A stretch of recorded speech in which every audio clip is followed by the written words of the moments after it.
first experience with church was I was about 7 or 8 years old, and my grandmother took me and my siblings to church.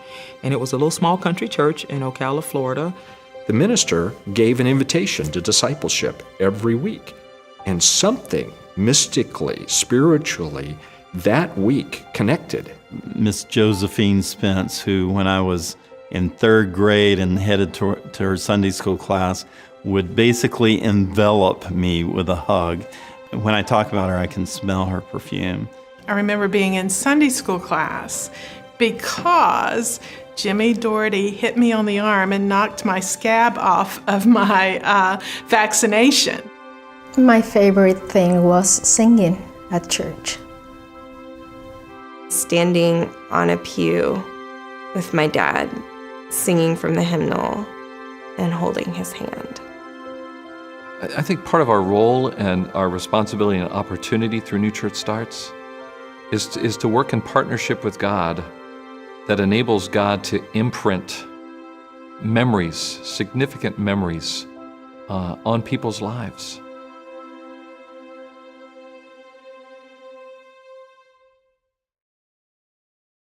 You know, as we look out across the fabric of the United States right now, we're a post-modern, post-Christendom culture that is losing its memory of God. We need to start new churches in the United States, not just as the United Methodist denomination, but every denomination right now is answering the same question. Why do we need to do this? And what we're learning together through research and our own experience is that the best way to reach new people and younger people and more diverse people, because we're becoming a much more diverse culture, the best strategy for doing that is through New Church Starts. We need to start new churches because it's always easier for people to join something new than to break into something that's already in existence. A favorite hymn of mine, Charles Wesley, A Charge to Keep I Have.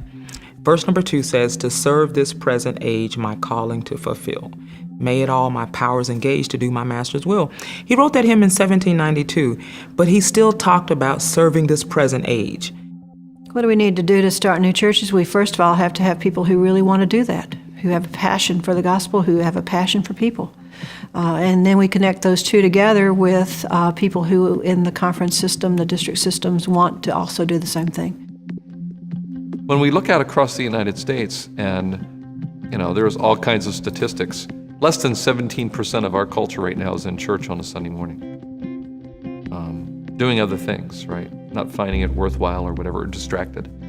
I think we're doing Path 1, developing Hispanic Latino leaders. We are creating materials like the Lay Missionary Planting Network to equip the lay leaders to help develop new churches, Hispanic Latino churches.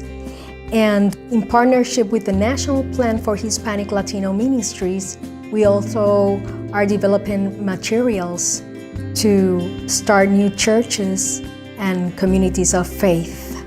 So we're always talking about new ways of presenting information, like moving from everybody coming in for a workshop to how do we do this through media, using media, webinars, podcasts. That's one way that we're reaching out to churches. Well, the larger goal of Path 1 New Church Starts is to train 1,000 new church planters and to plant 650 new churches.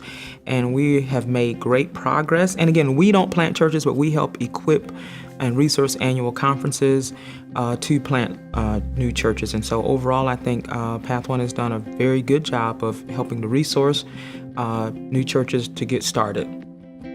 One of the questions about New Church Start Planting is how many experiments do we have, and how able are we to, as a denomination, allow for failure and allow for learning. My husband is a potter, and he has taught me a lot about leadership, about how to be a whole person by thinking about learning from him and learning from his art as a potter. you're working on the inside and the outside at the same time, sometimes that doesn't work. And so the piece of clay that is becoming a pot may not resemble what the potter wants. And so the potter just takes the clay down, reworks it, and starts all over again. I think in church planting, we need to start as many as we can possibly imagine to start, and we need to celebrate failure. And we need to celebrate what we learn from what doesn't work, because that teaches us the next day what to do differently. With all the work that we do in and through New Church Starts in the United States, they all work in service of enabling God to create memories and imprint God's self in the lives of people. That's what it's all about.